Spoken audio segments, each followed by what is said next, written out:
10th standard maths arithmetic progression assignment 2।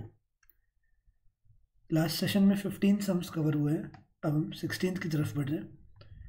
Read कीजिए ध्यान से क्वेश्चन एंड सी आप इधर कुछ फॉर्मूला या कुछ इक्वेशन फ्रेम कर पा रहे हैं क्या। The sum of first n terms of an AP whose first term is 8 and common difference is 20 is equal to sum of first 2n terms of another AP whose first term is minus 30 and common difference is 8. Find n. तो यहाँ पर दो अलग अलग सम of n terms की बात हो रही है। ये सम ऑफ फर्स्ट n टर्म्स और ये सम ऑफ फर्स्ट 2n टर्म्स की बात हो रही है। तो दो अलग अलग AP है, तो हम फॉर्मूला लिखते वक्त फर्स्ट टर्म स्मॉल ए और स्मॉल डी लिखेंगे कॉमन डिफरेंस के लिए, और दूसरे AP के वक्त फर्स्ट टर्म के लिए कैपिटल ए और कॉमन डिफरेंस के लिए हम कैपिटल डी भी लिख सकते हैं। So let's see how to do it. आप चाहो तो पहले दोनों का अलग अलग इक्वेशन भी बना सकते हो, लेकिन डायरेक्टली किया तो भी चल सकता है। Sum of first n terms of an AP is equal to sum of first 2n terms of another AP। तो sum of 2n terms of another AP लिख दिया। अब दोनों जगह पर आपको SN का फॉर्मूला यूज़ करना है। फॉर्मूला क्या है, जो नीचे यहाँ पर बेस में होगा वो हम यहाँ लिखते हैं। So it is n/2 in bracket 2a plus n-1 into d. ये फर्स्ट AP था जिसके लिए फर्स्ट टर्म और कॉमन डिफरेंस को हमने स्मॉल लेटर्स लिखे हैं। Now it is sum of 2n terms, तो आप 2n/2 लिखोगे in bracket 2 capital A plus n-1 into capital D. Right, अब क्या क्या कैंसिल होता है वो देखते जाना। ये पूरा ही n/2 कट हो जाएगा।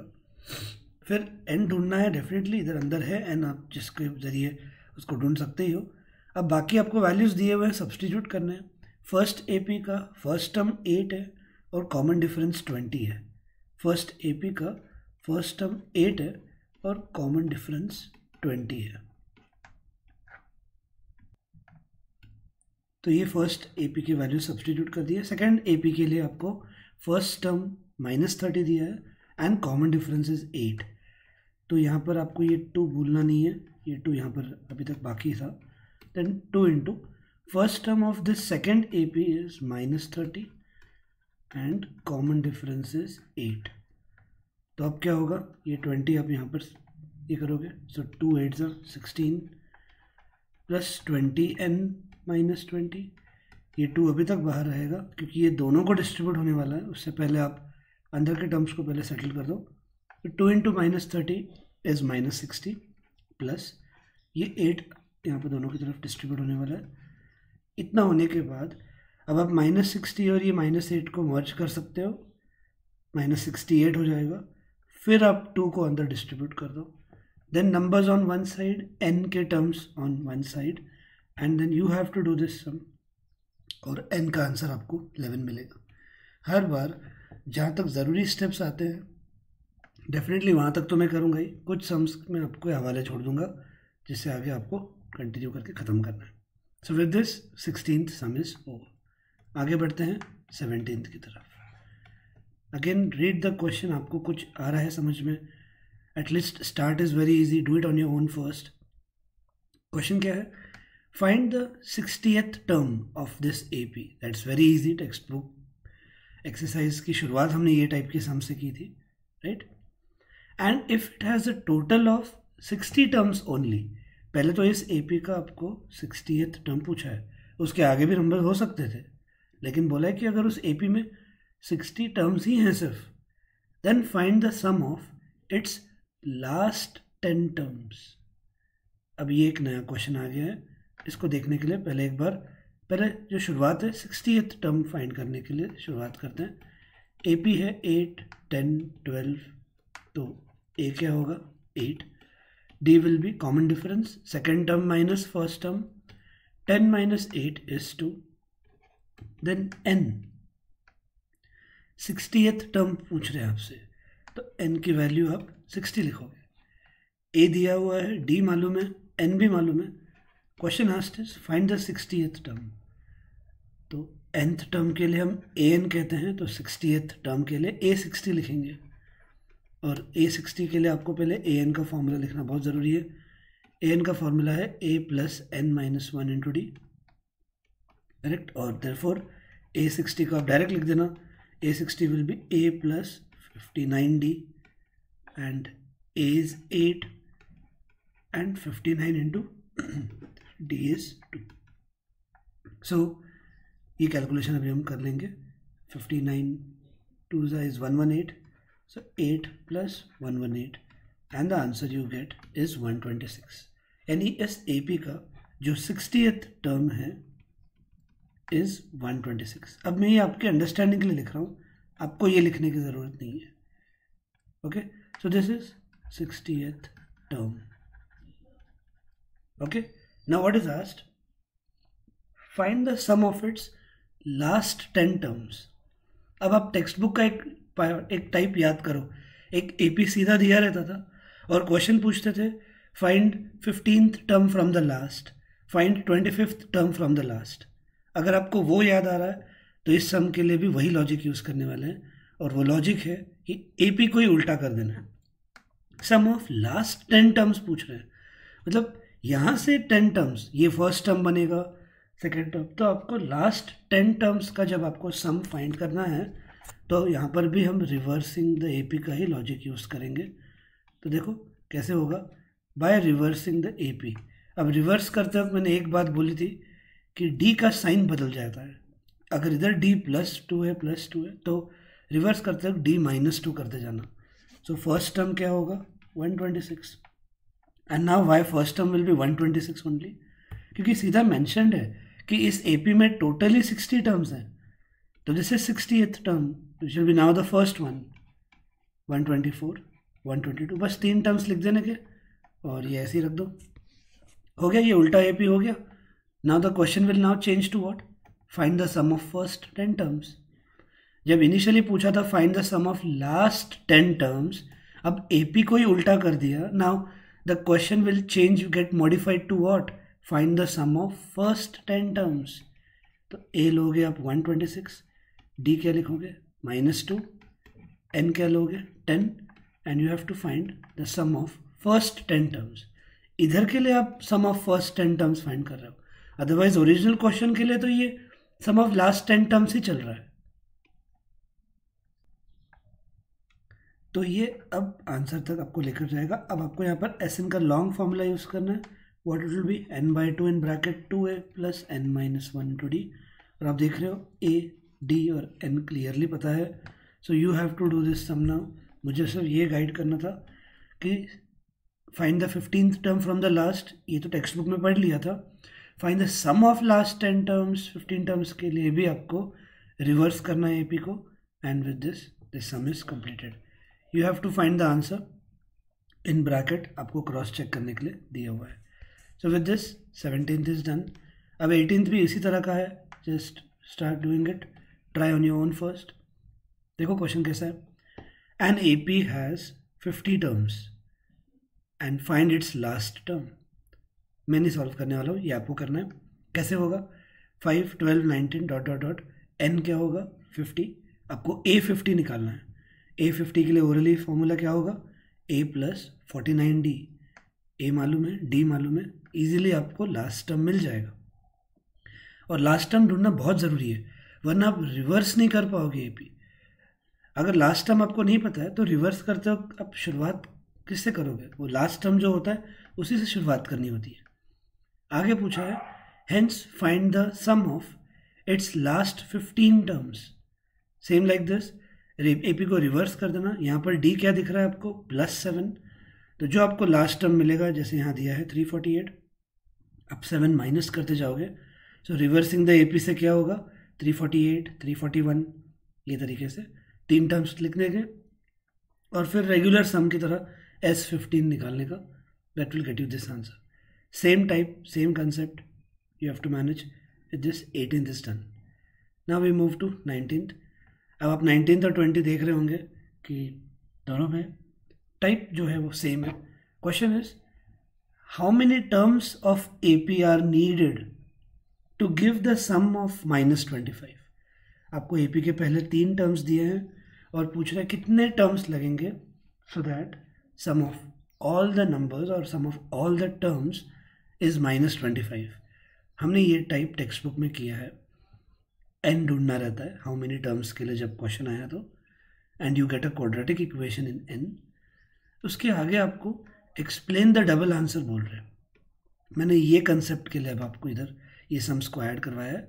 ये 4 मार्क्स के लिए बोर्ड एग्जाम्स में पूछे गए थे, 3 मार्क्स का ये रेगुलर सम, और एक्सप्लेन द डबल आंसर के लिए 1 मार्क कि एन के आपको यहाँ पर 2 आंसर्स मिले हैं and how is that possible, वो समझने के लिए 19th कर लेंगे। एंड सेम टाइप का सम 20 आपको मैनेज करना होगा। फिर let's start with 19th। A P है -6 -11/2 -5, करेक्ट। ए निकाल लेते हैं। A will be -6, d will be what, second term minus first term.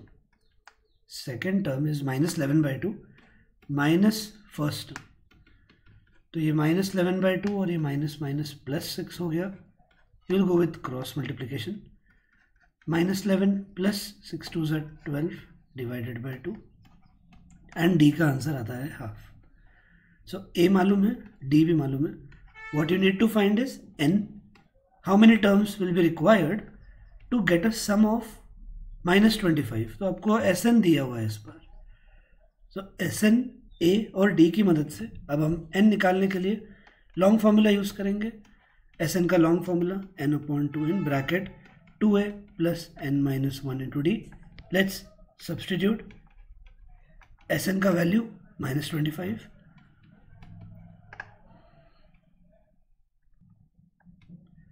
so 2 in bracket a is -6 plus n-1 into d is half। बहुत ही ध्यान से करो, आप खुद भी ट्राई कर सकते हो पहले, क्योंकि ऐसे टाइप के सम हमने किए हैं। सिर्फ एक्सप्लेन द डबल आंसर यहाँ पर समझाना बाकी है।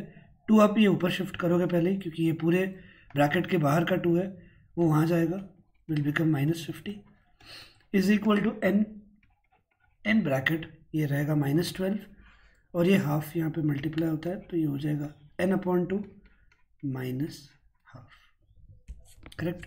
यहाँ पर अब आप LCM टेक्निक भी यूज़ कर सकते हो। Keep doing it.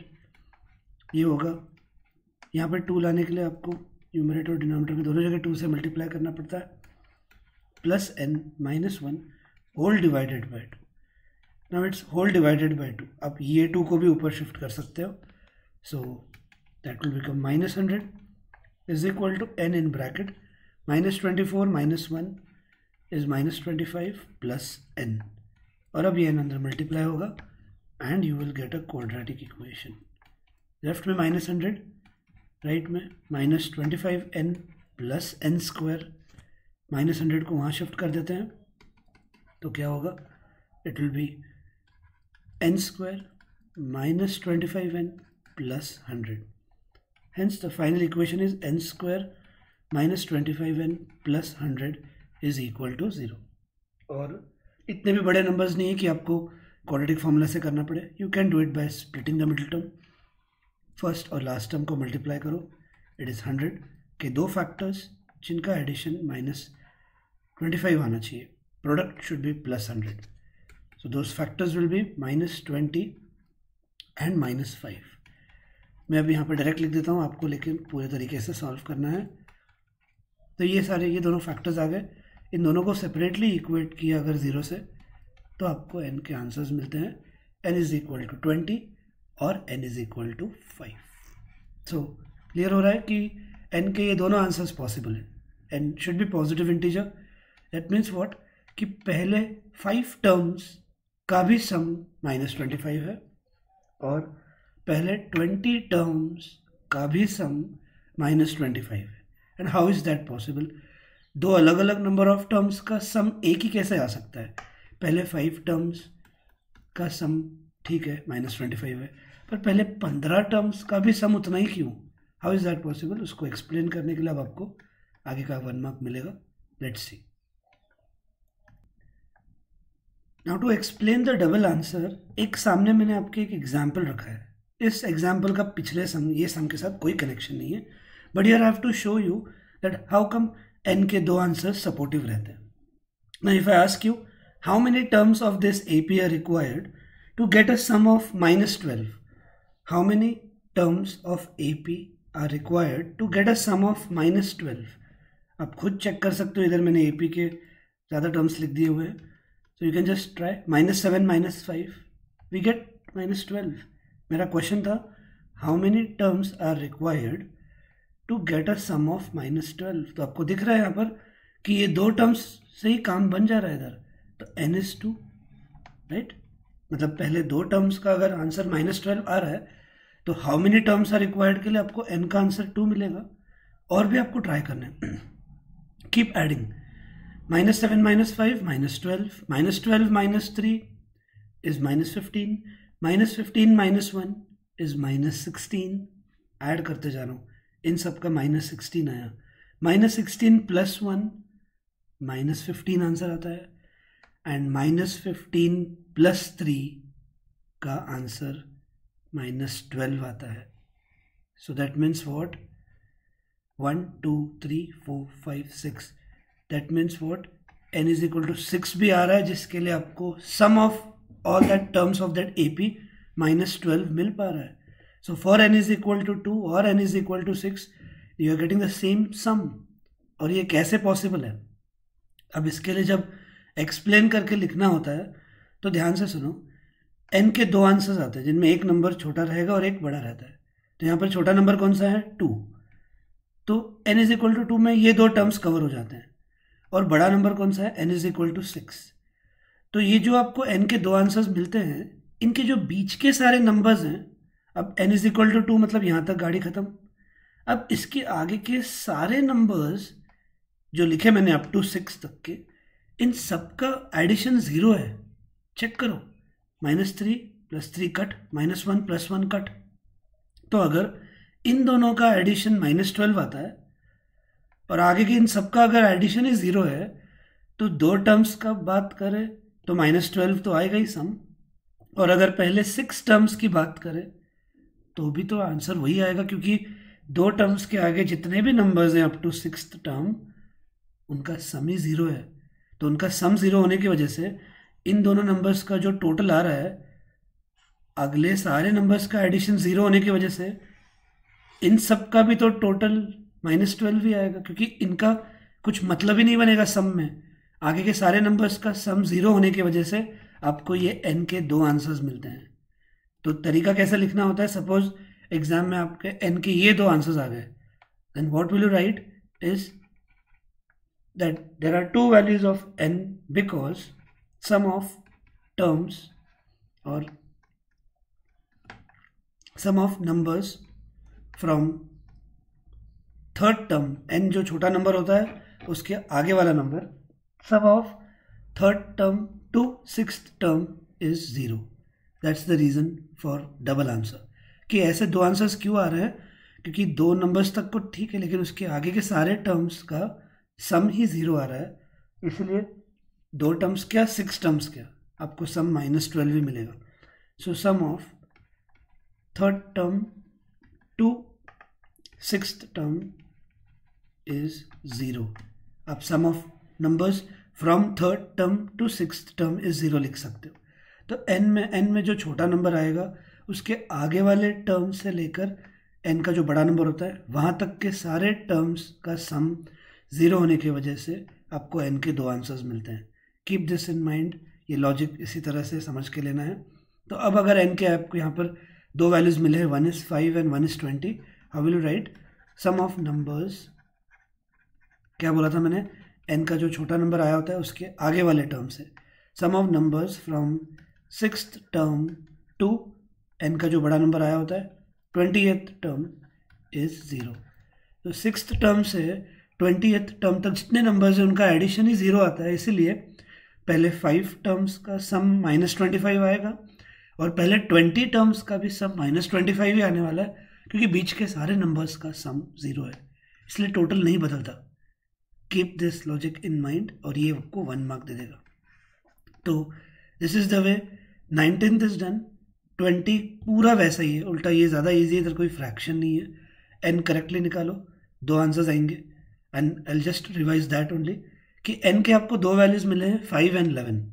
Now think what will you write, क्या आंसर लिखोगे फॉर डबल आंसर के लिए. There are two values of n because sum of the numbers from sixth term, छोटा ना n का वैल्यू क्या है 5, उसके अगले नंबर से sum of the numbers from sixth term to 11th term is 0, इसीलिए n के आपको यहाँ पर दो वैल्यूज मिल पा रहे हैं. सो इजी सम है and with this we have done with sum number 20. आगे बढ़ते हैं सम नंबर 21 की तरफ. Read and try to form an equation. दो इक्वेशंस बनेंगे यहाँ पर, ध्यान से रीड करो and think if you are able to do it.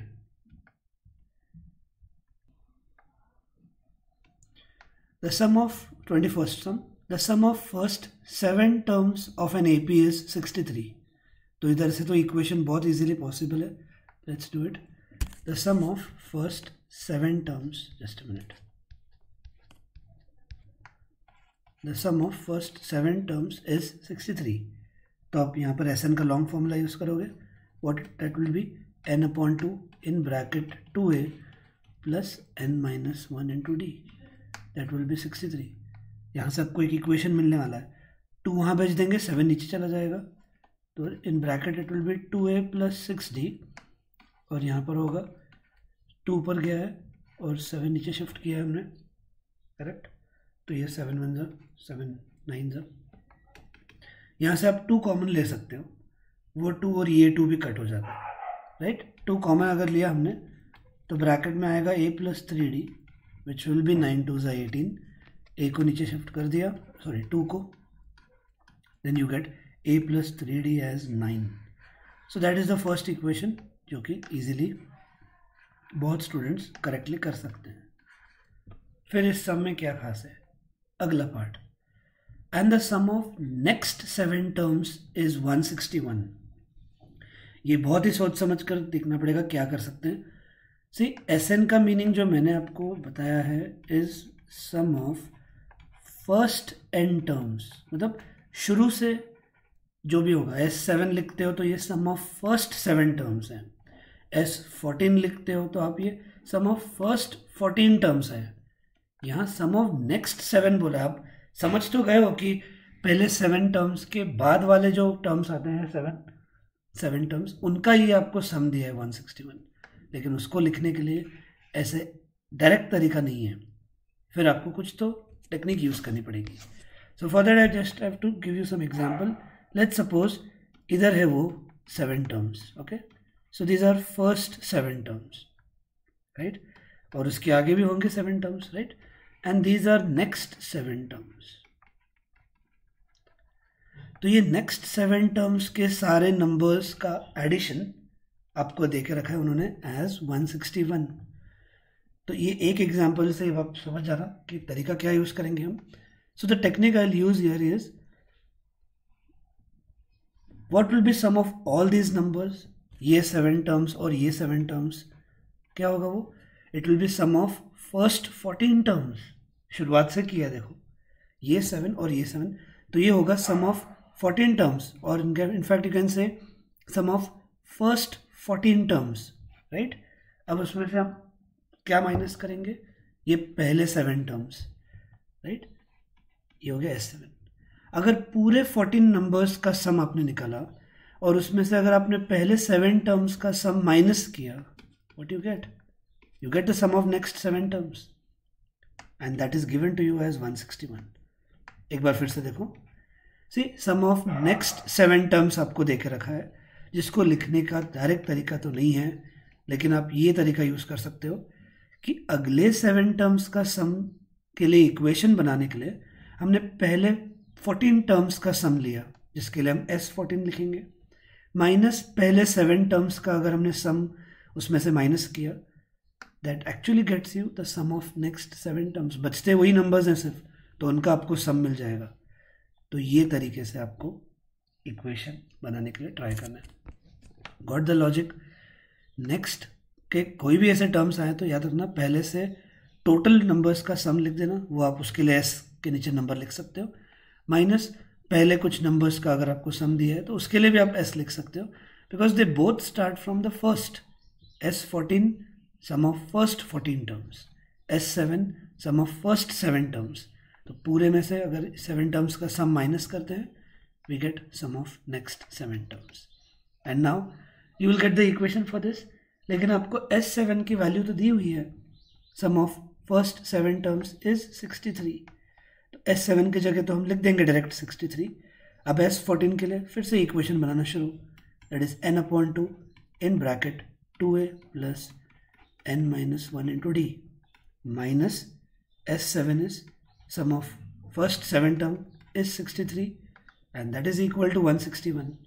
अब क्या होगा, ये 63 वहाँ जाएगा, 14/2 is 7 in bracket 2a plus 13d on the right side 63 add होगा, इसको कितना हो जाएगा 160 plus 60 220, ये हो जाएगा 224। और अब क्या 7 नीचे शिफ्ट होने वाला है, तो ये हो जाएगा 2a plus 13d as 224 divided by 7। मैं डायरेक्ट लिख दूंगा answer, 7 3 are 21 14। Hence the second equation you get is 2a plus 3d 2a plus 13d is equal to 32 and that's it। दो इक्वेशन मिलने के बाद तो अब हम यूजुअली एलिमिनेट करके कर देते हैं सॉल्व, पर इधर 2a plus 13d है और यहाँ पर a plus 3d है, करेक्ट। अब आप चाहो तो इधर से ये इक्वेशन भी फॉर्म कर सकते थे, अभी आपको अगर ध्यान जाता है तो अब ये ऐसे ही रख कर भी सॉल्व कर सकते हो, अदरवाइज आपको इक्वेशन 1 को 2 से मल्टीप्लाई करना होगा, that's the way you do it. तो हमको यहाँ से ये इक्वेशन मिला था, तो आप इसको इक्वेशन 1 बोलकर भी बाद में चेंजेस कर सकते हो। क्यों ऐसे, क्योंकि इधर भी 2a है और यहाँ पर भी 2a है। Now you can subtract directly and eliminate हो जाएगा a, you will get d from that। फिर किसी भी एक इक्वेशन में करो सब्सटीट्यूट, a मिल जाता है, ये सब अभी नहीं होने वाला इधर। Once you get a and d, question is, और कुछ भी क्वेश्चन पूछने दो, here is find the 28th term and 28th term के लिए हम a28 के लिए क्या लिखते हैं, a plus 27d and you will get the final answer। So 28 term हो या कुछ भी हो, एक बार ए और डी मिल गया आपको तो इजीली डील कर सकते हैं, दैट्स वे 21 दिस होगा। तो यहाँ पर ये एक बहुत इंपॉर्टेंट लॉजिक था, sum of its next 7 terms, उसका अंडरस्टैंडिंग करके लो इक्वेशन कैसे बनाया and try the 22nd। It's very very easy and it is the last sum of today's session. जैसे मैंने कहा है, half an hour to max 40 minutes अगर कभी लगे तो सेशन होगा, ताकि आपकी सॉल्विंग भी ऐड होगी इसमें, तो टाइम बढ़ सकता है। Try the 22nd। So 22nd देखते क्या है। Question is find the number of terms of this AP. अभी हमने नंबर ऑफ टर्म्स के लिए क्वेश्चन किया था, how many terms are there, right. A दिया है, डी निकाल सकते हैं, right, -9 minus of -12 it will be -9 + 12, D3 आएगा, राइट। ए मालूम है, डी मालूम है, और आपको लास्ट टर्म भी दिया है। सो जस्ट गाइड यू कि हमने ये ऐसे सम कैसे करना है अगर लास्ट टर्म भी दिया हो तो। Question is -12 -9 -6 up to 21, right. अब आपको यहाँ पर ए मालूम है और D will be -9 minus of -+12 will be 3, और आपको लास्ट टर्म भी दिया हुआ है तो वो an होता है, और आपको क्वेश्चन पूछा है हाउ मेनी टर्म्स और find the number of terms. तो ये तो पहले एकदम इजीली कर सकते हैं क्योंकि an का फॉर्मूला आपको याद आ जाना चाहिए बिकॉज गिवन वो था। सो an पता है, a और d मालूम है, you can find n, the number of terms जो भी मिलेगा। After that if 1 is added to each term of this AP, then find the sum of all the terms of the AP thus obtained। अब आपको AP में ये modification करना है। एक बार n मिल गया, after that if 1 is added to each term of this AP, तो क्या होगा देखो, -12 + 1 ये हो जाएगा -11, -9 + 1 हो जाएगा -8, -6 + 1 ये हो जाएगा -5, and this will continue. And last term 21 था, उसमें भी 1 ऐड कर दिया। If 1 is added to each term of this AP, question है find the sum of all terms of the AP thus obtained. अब आपने 1 सब में ऐड तो कर दिया, then just ask yourself, will number of terms change? Answer is no. Number of terms क्यों change होंगे? आपने AP के हर एक टर्म में सिर्फ +1 ऐड किया है. नंबर ऑफ टर्म्स तो उतने रहेंगे. सपोज यहाँ पर 12 टर्म्स हैं, एग्जाम्पल एक, तो n 12 ही रहेगा. नंबर ऑफ टर्म्स 12 ही रहेंगे. यहाँ पर अगर 1 ऐड कर रहे हो तो आप एक एक नंबर में ऐड कर रहे हो. Overall count will remain same. तो अब n वही है जो दिया हुआ कैरी कर सकते हो. तो अब a हो जाएगा -11, d भी उतना ही रहेगा, d विल बी 3, an हो जाएगा 22, n भी आपको मालूम रहने वाला है. और अब इतना अगर सब पता है तो आपको Sn का आपने अगर शॉर्ट फॉर्मूला यूज़ किया तो भी चल सकता है, क्योंकि आपको n मालूम है, a और an भी पता है. So with this you can directly find Sn. तो इस सब में यही बात एक नहीं थी कि सिर्फ 1 आप हर एक नंबर में ऐड तो कर देते हो पर उससे n नहीं चेंज होता. तो वापस n नहीं ढूंढते बैठना है, जो पहले फाइंड किया था उसी को कैरी करो और Sn के लिए शॉर्ट फॉर्मूला यूज़ करके ये सम को ख़त्म कर सकते हैं. Answer is given in this bracket. यहाँ तक का सारे सम्स आपके नेक्स्ट ऑफलाइन सेशन में क्लास में चेक किए जाएंगे एंड मेक श्योर इसके पहले के भी सारे सम्स आपके कंप्लीट हो. अब एक और सेशन जिसमें हम 23 से लेकर 30 तक के सम्स ख़त्म कर देंगे. नेक्स्ट सेशन में होगा ये एंड AP असाइनमेंट पूरी हो जाएगी. So that's all for today. Thank you.